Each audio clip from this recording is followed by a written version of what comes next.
interested in what happens in a cell. So how can a cell decide or know that she's a muscle cell? How can a cell know that it needs to divide now to create a root precursor and a shoot precursor? So that's the kind of questions that interest me. The first cell of a new organism is built by the fusion of the female egg cell and the male sperm. Fertilization brings together two sets of genes, one maternal set and one paternal set.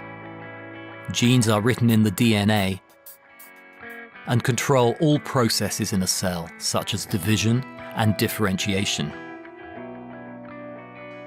After fusion of the maternal and paternal sets of genes, this cell is the building block for a new organism, such as a human being or a plant.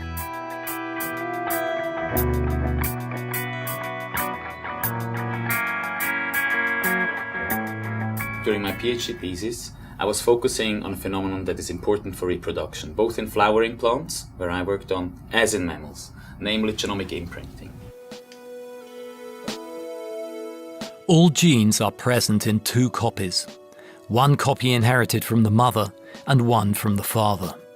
Usually both gene copies share the same fate, either both are active or both are silent.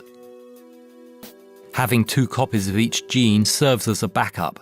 In the case where one gene copy is broken, the other copy is still functional and can substitute for the broken one.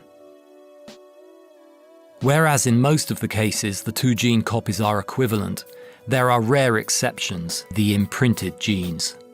For genes that are imprinted, only one copy is active. The other copy, while still functional, has been silenced.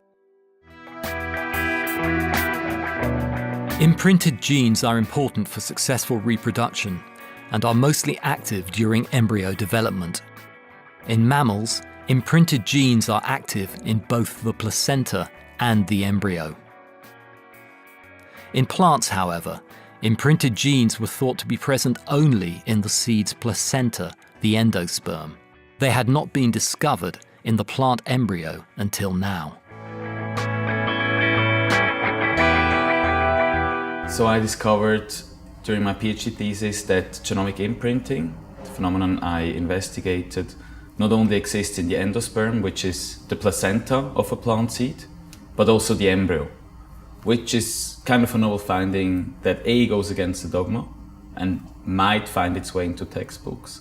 And second, it opens a lot of research questions about, how will this be translated into the next generation, what happens to those imprinted genes in the seedling, and so on.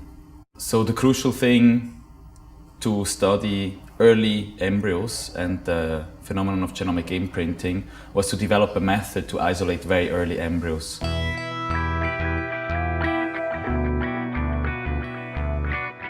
Previously, researchers focused on embryos from 6 days after pollination. Michael, however, focused on embryos only 2 to 4 days after pollination. At this stage of development, the embryos are extremely small and difficult to handle. Michael and his colleagues developed an automated method to isolate the very early stages. This kind of fundamental research is only possible at an independent institution like the University of Zurich. My biggest fear for the future is that science will not be free anymore. I consider science as a form of rational art, which is other than producing paintings, reproduce knowledge. And to produce knowledge in any kind of field, we need to be free. We need to be able to follow our curiosity and our fascination to try to answer the phenomena of nature. And to do this, we rely on public money, because corporate money is always aimed at applications, is always aimed at business value, whereas public money is aimed at creating knowledge, which should be the goal of fundamental research.